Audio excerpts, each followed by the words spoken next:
여호수아 24장 14절부터 18절까지의 말씀, 구약성경 357페이지에 있습니다.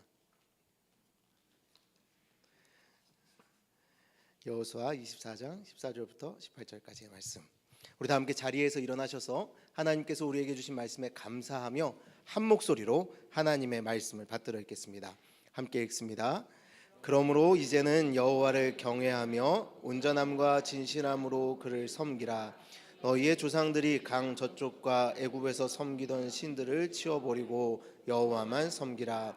만일 여호와를 섬기는 것이 너희에게 좋지 않게 보이거든 너희 조상들이 강 저쪽에서 섬기던 신들이든지 또는 너희가 거주하는 땅에 있는 아모리 족속의 신들이든지 너희가 섬길 자를 오늘 택하라.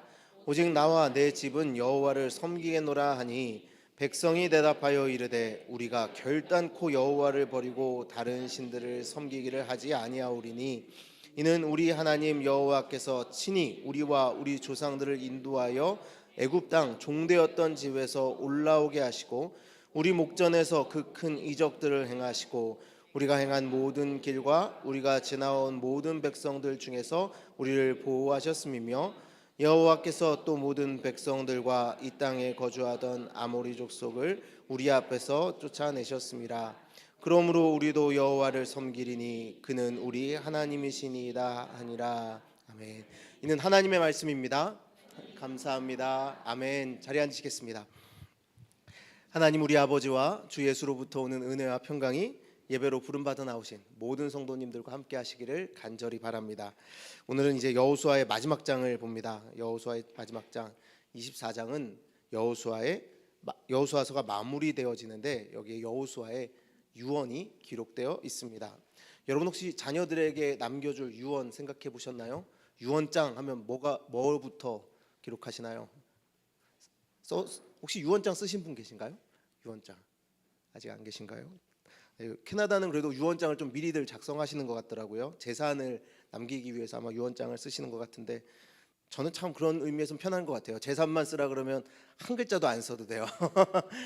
아이들한테 뭐 한 글자도 안 남겨줘도 될 것 같습니다. 그런데 유언, 근데 이 유언이 여호수아가 남기는 유언은 그런 유언이 아니었습니다. 그들이 여호수아가 가장 사랑했던 이스라엘 백성들, 정말 그들에게 가장 도움이 될 한마디 말, 그 말을 여호수아는 남기고 싶었습니다. 여호수아는 23장과 24장에서 그래서 이제 약속의 땅에 들어온 이스라엘을 향하여 그의 인생에서 가장 중요하게 여겼던 그 한마디를 남기려 하고 있습니다. 가장 먼저 이스라엘을 향하여 그래서 하나님께서 어떤 일을 행하셨는지를 쭉 이어서 말하고 있습니다. 지나온 날들을 기억하며 하나님께서 행하신 일, 하나님께서 앞서 나가시면서 이스라엘을 위하여 어떤 일들을 행하셨는지를 하나하나 나열하고 있습니다.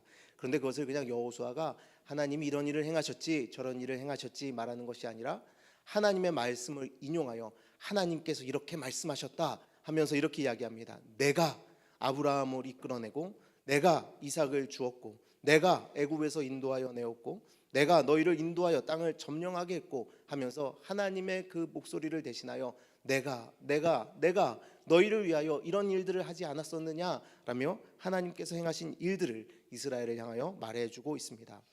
여호수아가 남기고 싶었던 것은 그들의 아버지와 같은 아브라함에 대한 이야기도 아니었고 그들을 이끌었던 뛰어난 지도자 모세의 이야기도 아니었고 모세를 이어서 이스라엘을 이끌었던 자신의 공적에 대한 이야기도 아니었습니다. 여호수아가 마지막으로 이스라엘 백성에게 남기고 싶었던 이야기는 단 하나, 오직 하나님의 은혜였습니다.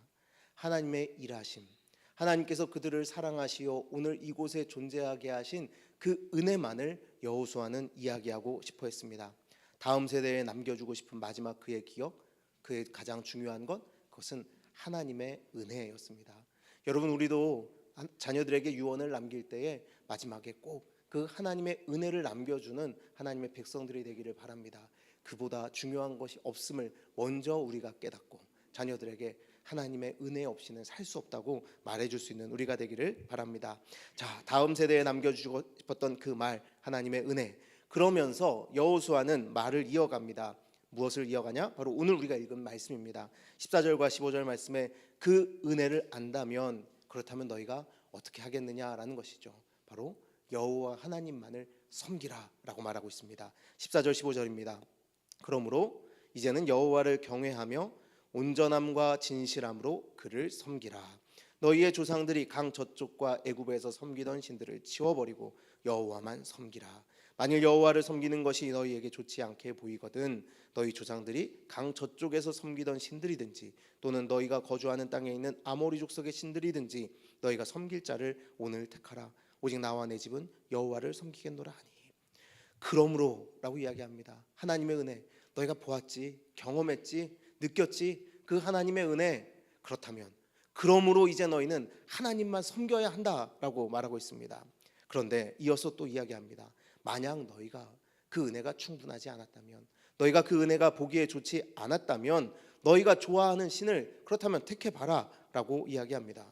이스라엘의 대답은 물론 우리는 결단코 우상을 섬기지 않을 것이고 여호와를 버리지 않겠노라 라고 선포하죠. 16절 말씀입니다. 백성이 대답하여 이르되 우리가 결단코 여호와를 버리고 다른 신들을 섬기기를 하지 아니하오리니.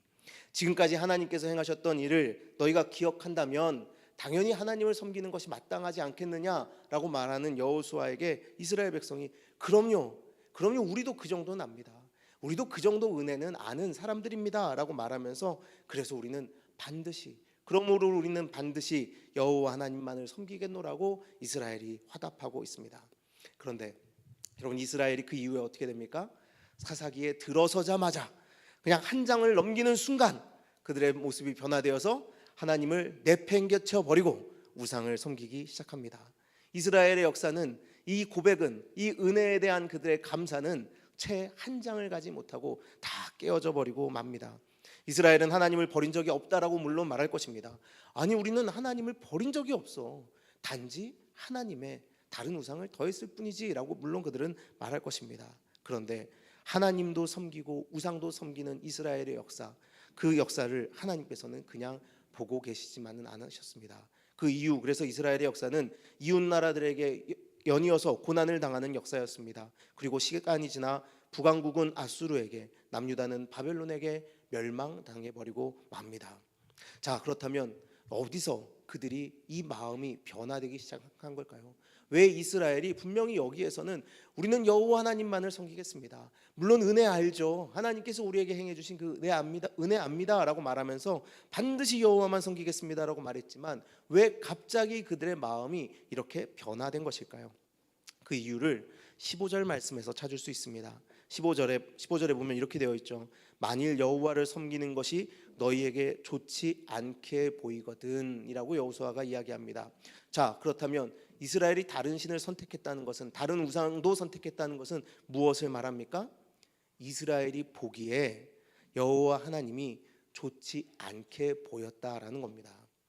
바로 이 좋지 않게 보이거든 이 말에 이스라엘의 이 말이 이스라엘의 미래를 보여주고 있는 것입니다. 하나님께서 이스라엘에게 원하신 것은 약속의 땅에 들어가는 것, 그것이 전부가 아니었습니다. 하나님 안에 들어오면 인간이 참 인간다워진다는 것을, 그리고 하나님께서 창조하신 섭리대로 존재하는 인간들로 인해 세상 사람들이 함께 복을 누리는 것을 하나님은 보여주고 싶으셨습니다. 하나님의 형상을 닮은 인간들을 이 땅에 세우시고 그들을 통해 세상을 다스리고자 하셨던 것이 하나님의 계획이었고, 그것을 이스라엘을 통해 보여주고 싶으셨습니다. 아무 힘이 없던 이스라엘, 가장 약한 이스라엘, 그들을 택하셔서 인간의 능력이 아니라 하나님의 은혜를 베풀어 주신 그들이 세상의 그 은혜를 함께 나눔으로 하나님의 다스림을 보여주는, 그것을 하나님께서는 이 땅에 보여주고 싶으셨던 것이죠. 그런데 이 이스라엘이 하나님의 복을 얻어 약속하신 땅에 들어와 보니 뭐가 보이기 시작했습니까? 가나안 땅에 있던 사람들이 누리던 하나님이 원하시지 않는 그 반짝반짝했던 하는 것들이 눈에 보이기 시작했다라는 겁니다.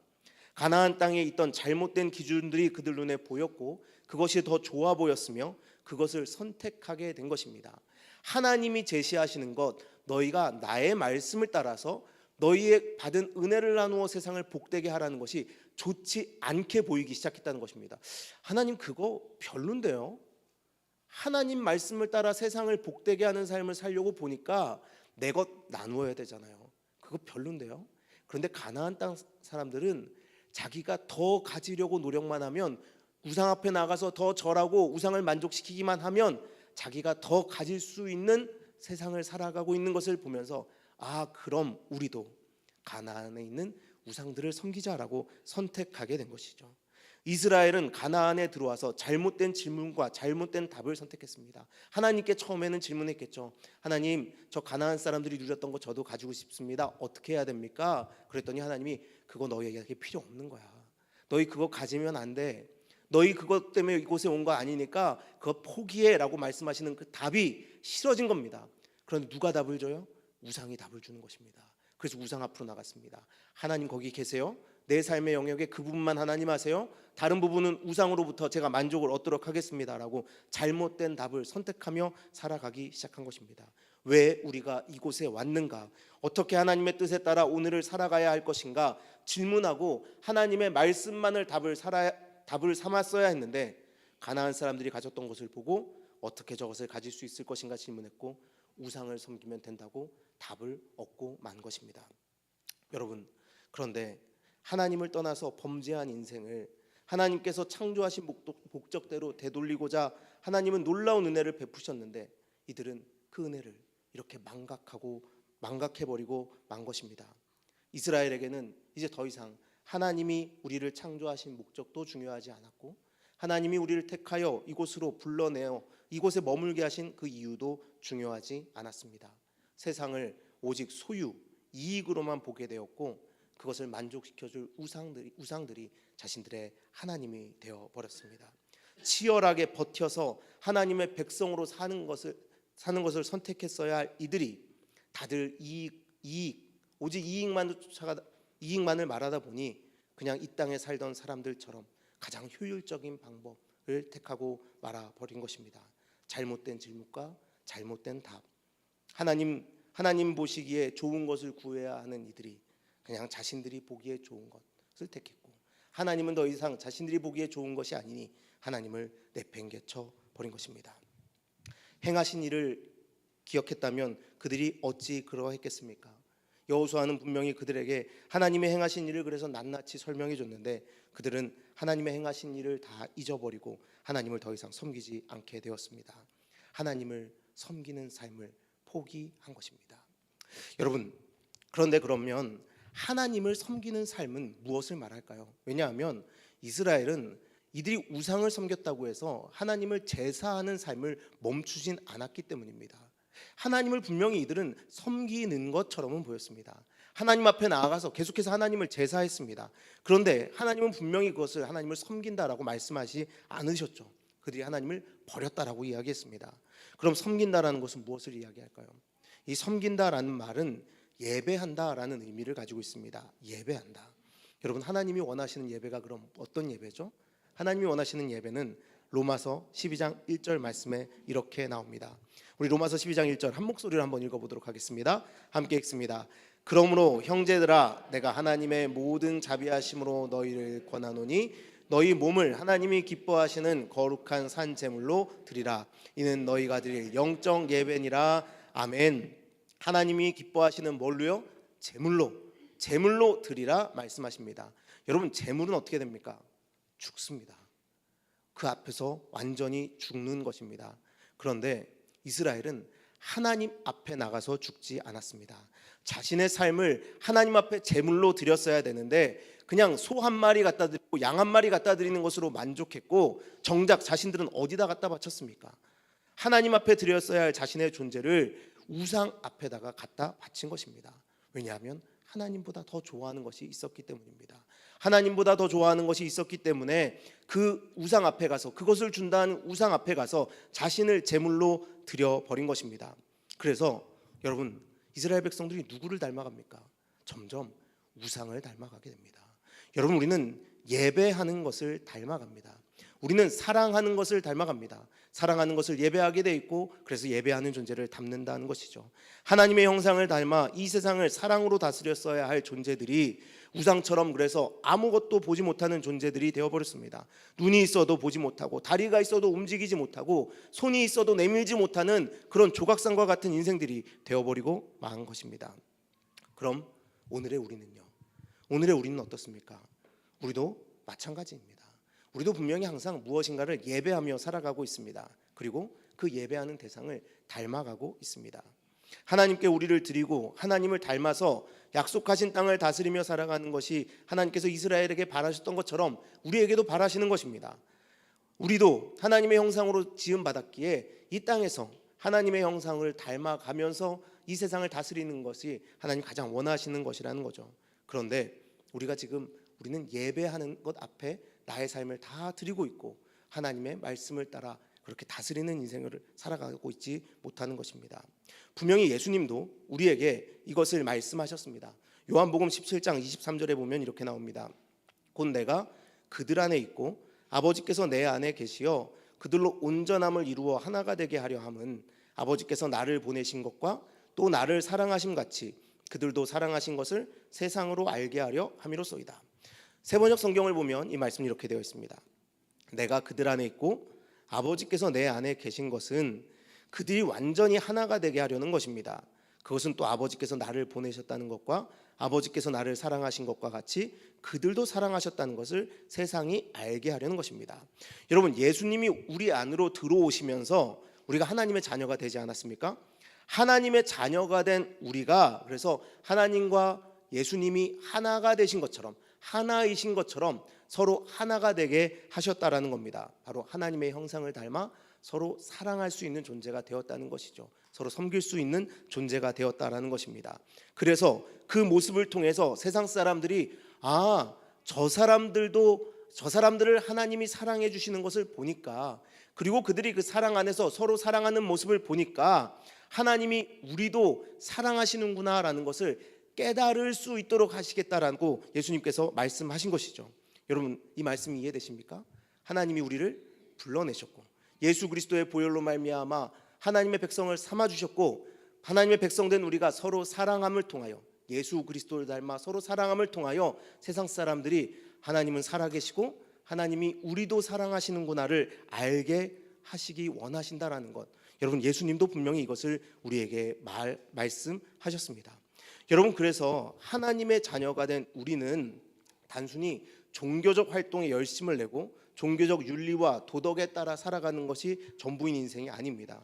우리의 신분과 정체성이 완전히 변화되어서 하나님의 형상으로 변화되어서 하나님의 자녀가 되어서 세상이 우리를 보고 하나님이 우리를 사랑하시는구나 알게 하시는 그 인생으로 살 수 있게 되었다는 것입니다. 사람들을 교회에 나오게 하고 선교도 하고 기도도 열심히 하고 종교 활동도 열심히 했는데 교회 안에서 많은 것을 우리가 하고 있는데 사람들이 우리를 통하여 하나님과 예수님이 하나이신 사랑을 모른다면 우리의 존재를 통해 하나님을 못 본다면 우리가 말짱 꽝이라는 겁니다. 그리스도를 닮아가는 여정을 가고 있는 사람들을 그리스도인이라고 부릅니다. 여러분은 그렇다면 그리스도인이십니까? 하나님을 예배하고 계십니까? 하나님을 섬긴다는 것은 하나님을 예배한다는 것은 삶의 모든 영역에서 오늘 여기에서뿐만이 아니라 내가 살아가는 모든 순간 속에서도 하나님이 세상을 다스리고 있는 것을 보여주는 존재가 되는 것을 말합니다. 마트에서 여러분 물건을 살 때 하나님이 세상을 다스리고 계시는구나 라고 세상 사람들에게 보여줄 수 있어야 된다는 거예요. 아이들을 학교에 태워다 줄 때 사람들이 우리의 모습을 보며 하나님이 세상을 다스리고 계시는구나 보여줄 수 있어야 된다는 겁니다. 직장에서 도대체 말이 통하지 않는 사람을 대할 때에 우리가 그 사람들을 대할 때에 사람들이 우리의 모습을 보고 하나님이 살아계시고 우리를 사랑하시는구나 세상을 다스리시는구나 보여줄 수 있어야 한다는 것입니다. 그것이 하나님을 섬기는 것이고 하나님을 예배하는 삶을 살아가는 것입니다. 내가 원하는 일들이 다 잘 되는 그 순간에도 아이들이 좋은 대학을 가고 땅값이 오르고 사돈 주식이 다 오르고 코인에 투자했는데 이것이 끝도 없이 올라가는 그 순간에 만족감이 들어지는 그 순간에도 하나님이 나를 다스리고 계시구나 나는 하나님께 속한 인생이구나 나로 인하여 하나님이 이 세상을 다스리는 것을 보여주고 싶어 하시는 것을 나를 깨달을 수 있는 인생이 매 순간 되어야 한다는 것입니다. 하나님으로 인해 나의 삶의 방식을 결정할 수 있는 인생이 되어야 하는 것 여러분 그것이 하나님을 섬긴다라는 것을 의미하는 것입니다. 그런데 우리는 정말 많은 것들을 예배하면서 다른 것들에 영향받아 살아가고 있습니다. 제가 예를 하나 들어볼까요? 제가 처음 목회 나갔던 지역에는 저수지가 굉장히 많았습니다. 경남의 그 모든 군 중에 제가 의령군에 있었는데요. 의령군이 전국에 있는 모든 군 중에 가장 저수지가 많은 군이라고 나왔었어요. 그러다 보니까 뭐를 사람들이 많이 하냐면요, 낚시를 많이 해요. 붕어 낚시 혹시 해보셨나요? 붕어 낚시. 이게 붕어 낚시가요, 한 번 이 찌가 올라오는 딱 모습을 보면요 끊지를 못해요. 이게 정말 중독성이 강해요. 그래서 처음에는 낚싯대 하나를 탁 놓고 누가 이게 해보라고, 저수지도 많은데 심심한데 뭐 하냐고 낚시해보라고 낚싯대 하나 이렇게 주시더라고요. 그래서 처음에는 하나를 놓고 했죠.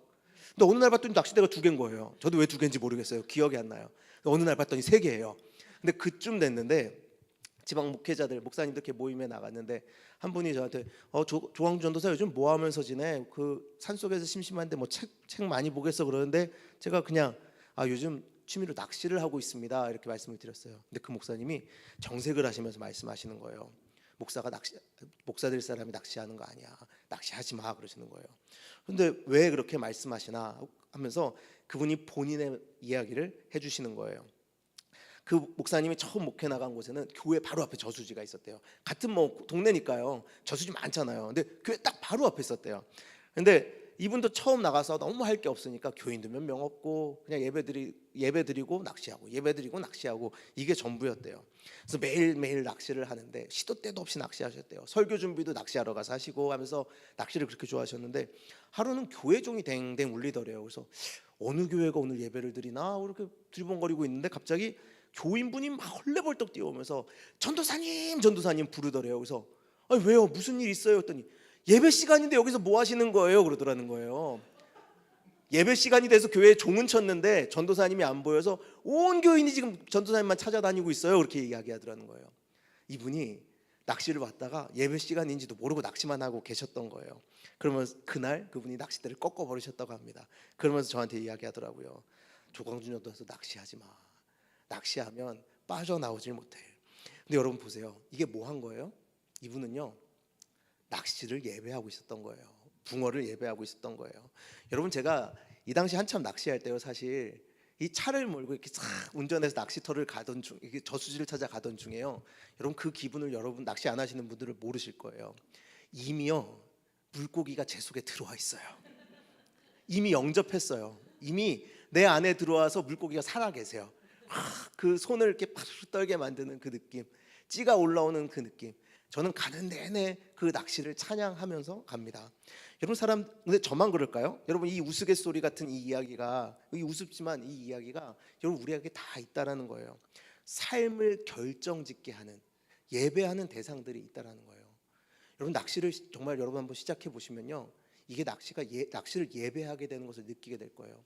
어떤 분은 또 그러시더라고요. 골프도 마찬가지라고요. 목사님에게 어떤 분이 그런 말씀을 하셨대죠. 골프가 너무 재밌어서 목사님, 제가 주일날 골프를 치러 가지 못하면 마음이 필드에 가 있습니다. 근데 제가 여기 와 있어봐야 뭐합니까? 그런데 제가 골프를 치러 가면 마음만은 예배당에 와 있도록 하겠습니다. 이렇게 이야기를 했다 그래요. 네? 그런 얘기 들어보셨죠? 뭐 그뿐입니까? 뭐 바둑 얘기 들어보셨죠? 선생님들이 바둑을 외우기 시작하면 애들 머리는 다 흑돌로만 보인다고, 뭐 그런 얘기들 들어보셨잖아요.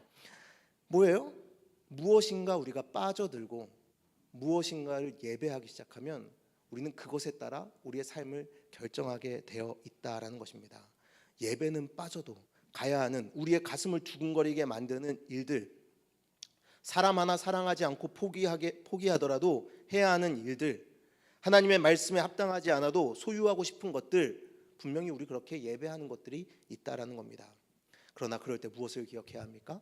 하나님께서 우리에게 어떤 은혜를 베풀어 주셨는지를 기억해야 한다는 겁니다. 사실 우리는 완전한 죄인으로서 영벌에 들어가야 할 존재들이었습니다. 결코 하나님 나라, 그 영원한 나라에 들어가서 하나님의 자녀로서 살아가지 못할 존재들이었습니다. 그런데 우리가 범죄했음에도 우리 안으로 오셔서 하나님의 자녀라는 그 신분을 취소하지 않으시고 우리를 구원해 주신 그 은혜를 기억해야 한다는 것입니다. 그런데 어떻습니까? 이런 거 머리로는 알겠는데, 하나님 살아계신 거 머리로는 알겠는데, 그래서 주일에 교회에 오기까지는 하겠는데 딱 거기까지만 우리 그렇게 예배하며 섬기며 살아가고 있지 않습니까?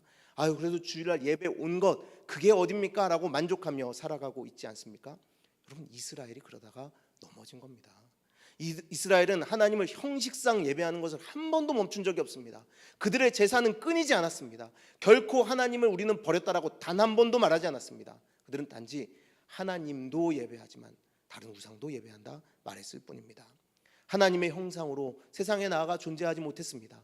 제사하는 그 순간, 특별한 절기 그 순간에만 하나님의 자녀인 척했지, 일상 속에서 아주 작은 일 속에서는 하나님께 충성하지 못했다는 겁니다. 그것을 하나님을 섬긴다라고 말하지 못하는 것입니다. 그분이 내 안으로 침노하여 들어오시지 못하시게 했다는 것입니다. 여러분, 오늘 이제 예배가 끝나고 돌아가는 우리에게 하나님은 항상 물으실 겁니다. 너희 정말 나를 예배하러 왔던 거니? 너희 정말 나를 섬기고 있니? 그러면 세상에서도 나를 예배하겠니? 나를 섬기겠니? 세상 속에서도 나를 사랑하겠니? 하고 하나님은 우리에게 물으실 것입니다. 그리고 하나님의 형상대로 창조된 존재답게 악에 지지 말고 그렇다면 세상에서 존귀하게 고귀하게 살아가라 라고 명령하실 겁니다. 세상 사람들이 다 다른 길 선택해도, 세상 사람들이 이것도 예배하고 저것도 예배하고 다 다른 것에 빠져서 살아가더라도 너희는 그런 거 예배하지 말고 나만 섬기며 나만 바라보며 내 형상 그대로 담아 세상에서 살아가라라고 우리에게 말씀하실 것입니다. 그런데 여러분, 우리가 이 믿음으로 이런 삶을 선택하면 편할까요? 어려울까요? 어떻게 생각하세요? 하나님의 말씀 따라 살아가는 거 편할까요? 어려울까요? 여러분, 편하다고 하시는 분들 가끔 계세요. 하나님 말씀만 따라가는데 어찌 편하지 않을 수 있겠습니까? 그러면은 사도 바울이 거짓말한 게 돼요. 왜냐하면 로마서 8장 17절 말씀에 이렇게 되어 있기 때문입니다. 자녀이면 또한 상속자, 곧 하나님의 상속자요 그리스도와 함께한 상속자니 우리가 그와 함께 영광을 받기 위하여 고난도 함께 받아야 할 것이니라. 생각하건대 현재의 고난은 장차 우리에게 나타날 영광과 비교할 수 없도다. 아멘. 우리가 믿음으로 하나님의 형상된 삶, 하나님을 예배하는 자의 삶을 일상 중에서도 선택한다면 하나님이 요구하시는 것과 세상이 요구하는 것 사이에서 갈등하는 고난이 우리의 삶에 분명히 있다라는 겁니다. 여러분, 그럴 때 이 로마서 8장의 말씀을 기억하십시오. 그리고 오늘 이 여호수아의 말씀을 기억하십시오. 그리고 이 여호수아의 말씀 앞에서도 우리는 반드시 여호와 하나님만을 섬기겠습니다 했지만 무너졌던 그 이스라엘의 끝을 기억하십시오. 현재 하나님의 자녀로서 살기에 겪는 고난, 그것은 장차 우리에게 나타날 영광과 결코 비교할 수 없음을 기억하며 어떤 상황에도 나는 여호와 하나님만을 섬기겠습니다 라고 고백하는 우리가 되기를 원합니다. 사랑하는 우리는 교회 성도 여러분, 예배 시간이 언제입니까? 여러분에게 있어서 예배 시간은 언제입니까? 오늘 이 순간, 이 자리뿐입니까? 아니면 여러분이 살아가는 그 순간입니까? 모든 순간을 말합니까? 집에서 TV를 보고 있는 그 순간, 자녀들과 친구들과 이야기하고 있는 그 순간, 직장에 나가는 그 순간, 때로는 청소하는 그 순간, 공원을 산책하는 그 순간, 그 순간도 예배하는 순간으로 살고 계십니까? 사람들은 우리에게 저주의 말을 할 수 있습니다. 세상 사람들은 우리를 미워할 수도 있습니다. 세상 사람들은 자기의 욕심을 쫓아 돈만 사랑하며 예배하며 살아갈 수 있습니다. 그러나 우리는 세상 사람들이 다 저주의 말을 내뱉고 미움 속에 살아간다 할지라도 우리는 그럼에도 불구하고 사랑의 말을 하며 그들을 위해 생명을 나누어 줄 수 있는 존재들이 되어야 합니다. 왜냐하면 하나님을 섬기는 자들이기 때문입니다. 여러분, 예수님 믿는 거 후회되십니까? 하나님을 섬기는 것이 후회되십니까? 이렇게 손해봐야 하면 후회되는 일 아닌가? 라는 생각이 드십니까? 그러나 장차 우리에게 나타날 영광과는 여러분 그 어떤 것도 비교할 수 없음을 기억하십시오. 그러니 하나님과 동행하며 일어나는 이야기들을 이제 자녀들에게 전해주십시오. 나는 어떤 일을 대할 때 하나님과 함께 동행하기 때문에 이렇게 대해라고 아이들에게 유언을 남길 수 있는 여러분들이 되십시오. 여러분들의 자녀들에게, 여러분들의 친구들에게, 여러분들의 이웃들에게 나는 하나님과 동행하기 때문에 세상을 이렇게 바라보고 나는 하나님과 동행하기 때문에 이렇게 살아가고 있어 라고 말할 수 있는 여러분들이 되십시오. 그렇게 하나하나 하나님의 이야기로 가득 찬 인생을 살아갈 때 우리가 도달할 곳은 하나님의 영광의 나라가 될 줄 믿습니다. 우리 함께 그 길을 걷는 우리 농교의 모든 성도님들이 되시기를 간절히 바랍니다.